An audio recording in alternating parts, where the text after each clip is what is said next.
Yo, what's up? It's TJ back with another prediction video. Evloev versus Murphy. Finally, a good matchup. Um, a good main event that's actually coming up that actually makes me want to care to watch this fight. Um, Honestly, I just hope I don't go 0-5 for picks like I did last time with Holloway and Oliveira. But let's just get into the. I'm only gonna do the main card picks because honestly, this card is kind of mid. I'm not gonna lie, but. Well, let's just start from the bottom. Chris Campbell versus Danny Silva. I'm not gonna lie, I have no idea who these people are. But the thing about Curtis Campbell, he's very interesting because he's been like all over the UFC Twitter page. I have no idea who this guy is, but he just started popping up out of nowhere. And he's literally wearing O'Malley shorts. They try to play it off as his own custom shorts, but like that's literally O'Malley shorts. Like I don't understand what's going on. Like who is this guy? Does anyone know who this guy is? He just kind of popped up out of nowhere. In his last fight, literally says debut. Was it a win or a loss? What does that even mean? It says debut. Like, he came off a loss, but this guy's coming off a debut? What does that even mean? Like, this guy is just weird. I don't know. Like, very strange lad. And, kind of chalk, not gonna lie. But, I don't really have a pick in this fight, but just off industry plantinism, I'll just pick him, but I don't really know who Danny Silva is. I don't know who any of these guys are, but I got Curtis Campbell, probably by finish. I don't know. I mean he's long, you know, he's pretty. I mean, wait, this doesn't make any sense. How is this guy taller? Like they kind of look the same height. This guy kind of looks kind of shorter actually. You know, but you know it is what it is. He does have the longer reach, so I don't know. Hope it's a good fight. Alright, next shot, Roman Dolidze versus Curtis Leroy Duncan. Now, I'm aware of both these gentlemen, and Curtis Leroy Duncan, this guy is actually a dog. Like, this guy, like, he has some sick knockouts on his record. Like, I think one of his last couple fights, he got, like, a crazy KO. I don't know. I don't really know that much about him, though, but I know he's really good. And Roman Dolidze, coming off a loss to Fluffy Hernandez, kind of got dog walked, to be honest, you know. What else about him? He beat Marvin Vettori, he beat Kevin Holland by injury. I don't know. To be honest, I thought he was probably gonna fight Izzy next, but no, they gave it to Joe Pyfer instead. I felt like this would have been a favorable matchup for Adesanya, but it is what it is. I got Curtis Leroy Duncan, probably by TKO. Third round. I'm gonna go third round. No, I'm gonna go second round. Second round. Yeah, I'm gonna go second round. Second round. All right, I will Badoaneski versus Austin Lane. Now, if you know Austin Lane, this guy is addicted to getting knocked out. Like, there's like a whole compilation of this guy getting rendered unconscious. Like, he is literally a right hand magnet. Like, his chin, like definitely one of the worst chins in the UFC by far. And Io Badoaneski, I had no idea he's only 2-0. He only has 2 wins, but coming off a KO win in his last fight. It was like the craziest 2 minutes ever. If you watched it live, it was insane. You know, the famous quote from DC, they're just fighting. You know, like it was literally insane. Crazy to watch. We haven't seen a fight like that, especially in light heavyweight, in some time now. Like, just see 2 guys just stand and bang, no defense. Honestly, it's honestly about like who lands first. Not really, because Austin, like, he has no chin. You know what I mean? Like, he's always getting knocked out. So I got Io Badoaneski by KO. I'm gonna say round 1. I honestly think he's gonna get him out of there in round 1. And Austin, I honestly don't know how he still has a contract. I mean, he has 7 losses. You know what I mean? Like, he's been knocked out everywhere. He's been knocked out. What was his name? Justin Taffa. He's been knocked out in the Contender series. You know what I mean? Like, he's always getting knocked out.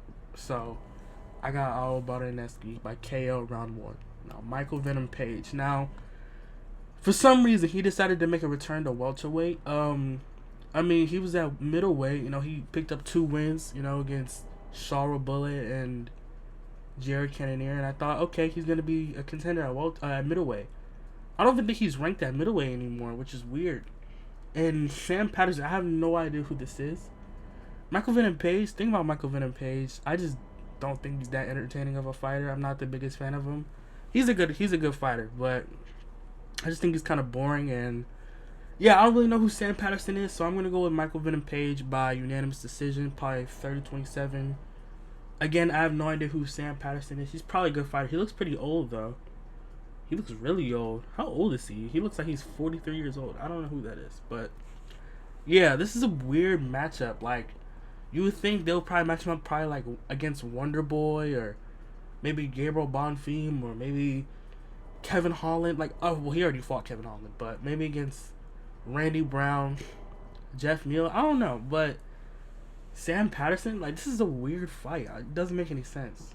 You would think this would probably be the co-main event since it's in London, and they have a Luke Riley above him, which he only has one fight in the UFC, which is really weird. This card is weird, but yeah, I got Michael Venom Page by 30-27. I think this is like my most confident pick. Like, this is the most, like, MVP. He has like the most predictable yet unpredictable style. Like, you already know what's gonna happen. You already know what he's gonna do. You know, he's gonna, showboat. Do his little karate stance. You know what I mean? Like the blitz. Like you already know what he's gonna do. But very hard style to match up against. Now Luke Riley versus Michael Aswell Jr. I have no idea who this is. Luke Riley, undefeated. He's coming off a knock. He's from Russia. Oh wait, no. I'm tripping. I was like, he's from Russia. No. Alright, so I know he's with Patty Pimlet and them, but he's undefeated. Coming off a KO win against, I forgot who it was. But it was on the Arman Sarukian Dan Hooker card. I forgot where it was. Qatar. It was in Qatar. Yeah, I just remember before the KO he didn't really look that good. Like, he kinda was getting, I feel like he was losing the fight, wasn't he? Wasn't he losing the fight? But I feel like this would be a more favorable matchup for him. Like they kind of have the same amount of stats, but I don't really know who Michael Aswell Jr. is. But I think Luke Riley's gonna get him out of there, probably by KO round 2. I think probably round 2 he's gonna get him out of there. And yeah, that's pretty much it. That's really all I have to say. Now, what I'm really interested in, Movsar Evloev versus Lerone Murphy. Now, this is a very interesting matchup. Pure meritocracy. We haven't seen this in a while. Undefeated versus undefeated. Like, never. Like, the thing about Lerone Murphy, he always finds a way to win. Like, he's always, not saying losing, but like not having the most success, really. Like, I don't know. Like, against Dan Ige, he got dropped. It was kind of, falling behind a little, especially like the first round. But like round 2 and 3, he just kind of he won the fight. Like, I don't know. It's just weird.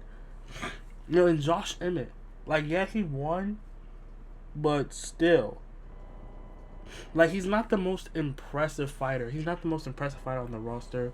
Yeah, he's ranked number 3, coming off a spinning back elbow kill off of Aaron Pico, which was absolutely crazy. And I'm a big fan of Lerone Murphy. Now, Movsar Evloev, a very good wrestler. I mean, his physique is insane. A very underrated striker as well. He's coming in front of Aljamain Sterling, so it's been a while since he's been in there. So we have impressive versus unimpressive. It's basically what I'm trying to say. Okay, so a lot of people like to assume that Movsar Evloev is like this lay and pray type of wrestler. That's actually quite the opposite. He's actually not really that good at holding down people. You know what I mean? Like, a lot of people, I mean, if you look at the Arnold Allen fight, Arnold Allen's scrambles against Movsar were really good. And Lerone Murphy, he just looks locked in. I mean, both of them have amazing physiques. Yeah, this is a weird one, man. Like, I actually think it's going to be a pretty close fight. A lot of people are saying Movsar by finish, Movsar by TKO, Movsar by submission. I mean, he doesn't have any finishes in the UFC. He doesn't really have much highlights, does he? I don't really know. Honestly, I mean, Lerone Murphy, like, his timing is really good. Like, he has very good timing. Like, with the knees, with the elbows. You know what I mean? Like, he was slicing Josh Emmett open when Josh Emmett was trying to exchange with him in the pocket. You know what I mean? Like, he was landing those elbows, landing those knees, Oh, when Josh Emmett shot the takedown, he was reversing him. I don't know, man. Lerone Murphy. He does have the hometown advantage. All right, this is gonna be this is gonna be an underdog pick. I think Lerone Murphy's gonna pull the upset. I honestly think I think the timing. I think he's gonna find Movsar's timing. I think the ring rust and the hometown advantage is gonna fire Lerone Murphy up, and I think he's gonna pull out the close decision, probably by split decision. You know what I mean? So, and the judges are gonna be on his side. You know, the crowd is gonna be insane. They're gonna be screaming his name. Lerone Murphy's gonna be fired up, and I think he's gonna pull the upset. Give me Lerone Murphy by split decision. I think he's gonna do it. I just have a feeling. He looks locked in, and I just think he's gonna do it, man. I just have a feeling. Plus, even if Movsar wins, they're not gonna give him the title shot anyway. So Silva's gonna pass him up. But yeah, that's my picks. This poster is awesome, by the way. But let me know what you guys think. Who are you guys picking? Who are you guys backing? That's it for me, and I'm out.